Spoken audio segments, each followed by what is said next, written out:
everybody, Paul Turner here from thediscipleproject.net, here with another video in my series, Youth Meeting 101. Glad you could join me today. And today we're talking about every youth worker's favorite subject in the world, games. Youth ministry games, they're the Red Bull, right, of the youth ministry, right? They give your youth ministry wings, right? That's the energy. It's all of those things, right, to get kids going.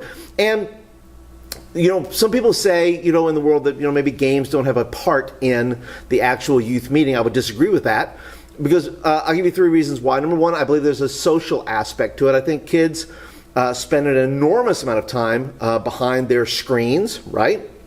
I think there's a social where they need to interact with one another.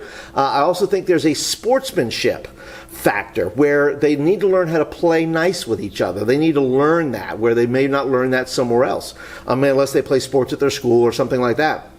I think there's also a physicality of it, right? I think there's a physicalness of it, whether it's for the purpose of just general health. You know, when we were playing the game, maybe you saw the video, I'll put it up here, when we were playing triangle tag, you know, a lot of our kids got winded. Well, that took about 10 minutes.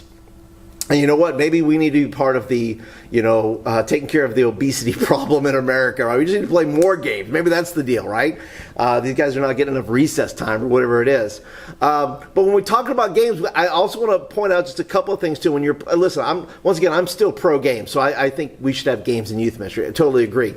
Two factors here when you're putting the game in your youth meeting context. Number one, consider the time, right? How long is this game going to be? Because you have to, you know, for me, I don't want the game to take away from the message or from the worship. So I have to watch my time on this. How long is this game going to take? What's the rest of my meeting look like? I can't play a game that is going to take 25 minutes and I'm not going to have but 5 minutes for my message, right? I have to think, well, how long is this going to be? I also don't want games to be fillers, right? There's nothing wrong with that, right? But I don't want it to be, I want it to have the point, like I said before, what am I trying to do with this? What am I trying to do with the meeting, right, itself? You know, is there a game that, listen, it's just pure fun I want to play, right? Maybe there's a game that I need to do for team building because I want to do some aspect of team building within the group. Some sort of cooperative game. Maybe elimination games, right? I'm trying to choose somebody, so I need some kind of elimination game.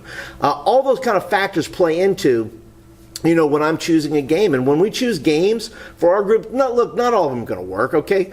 Listen, there's plenty of games on this channel here that if you go down below there and look in the little search icon with the little glass there, right? The little search glass. You just look in there and type in games. There's probably at least 2 dozen games here. And some of them are great and some of them maybe not so great. You're not going to win every time with your game. That's okay. It's pure fun. You go out there and you do it. It's not going to work every time, but I think you can use games for some constructive purposes. So take that in mind as you're planning out your games. By the way, if you're interested in games, I have a whole outreach designed around some competition games called Tribes. I'll put a link down in the description below. It's about 10 weeks worth of games, message ideas, theme nights, all that kind of good stuff. So if you're trying to plan for summer, I totally recommend it. It comes with a little audio coach, me kind of walking you through the process of how to do that, how to do points with your teams, all that kind of good stuff. That's a link down there below. So that's it for today, guys. I hope you enjoyed the little time we shared together talking about games. I would love to hear from you. What role does games play in your youth ministry? Leave me some comments down below. If you're brand spanking new, by the way, thanks for joining, being a part of the show here today.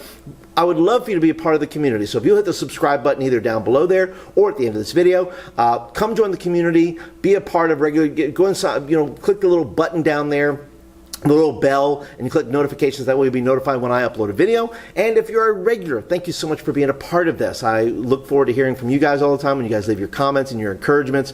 Always means a lot to me. So thank you guys for being a part today, and I will catch you guys in the next video. Talk to you later. Game on.